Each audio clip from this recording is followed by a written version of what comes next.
Let's suppose you were a farmer and you were so grateful to God.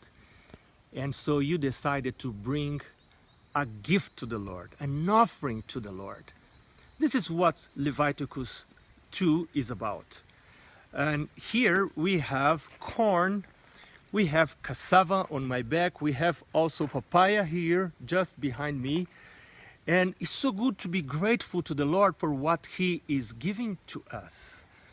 And if we were farmers, it will probably be easier for us to be grateful, because you see everything growing, you see the rain coming down, you see God bringing them up and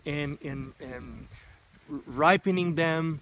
So, but now we receive our salaries. But let's go back to Leviticus 2. There are a lot of specifications of guidance about how to bring offerings. And you see God explaining, you are going to bring offerings to me. So bring the offerings in the way I will say you to bring them. Don't bring in the way you think you should bring them. I will say, how should you bring them to me? This is a very important principle. God is the one who says how to bring. Another important thing in Leviticus 2 is that offering is always brought to the Lord. 6 times that phrase "to the Lord" appears in Leviticus 2, which means we are not supposed to bring offerings to the church, to the ministers, to a project, but offerings are brought to the Lord. And also in Leviticus 2 we see where to bring offerings.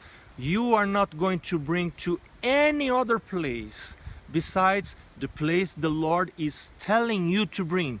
And God is saying us to bring the offerings to Aaron's sons, the priests. And in that case, they should take a part of that offering and present to the Lord and to burn to the Lord, but the other part will belong to the priests for the work they are doing. In the Seventh-day Adventist Church, we don't give offerings to humans. We give offerings to God, and they are going to be used to projects, to buildings. Only tithes are going to support ministers, not offerings.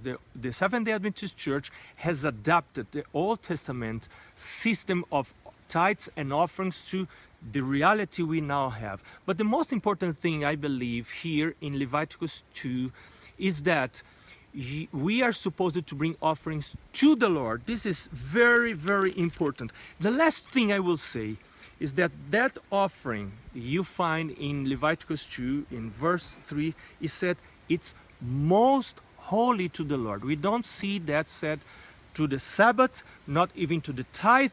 So offerings can be even holier than tithes. That's very interesting. May the Lord bless you as you are grateful to Him and you bring Him a token of gratitude to Him in your offerings. God bless you.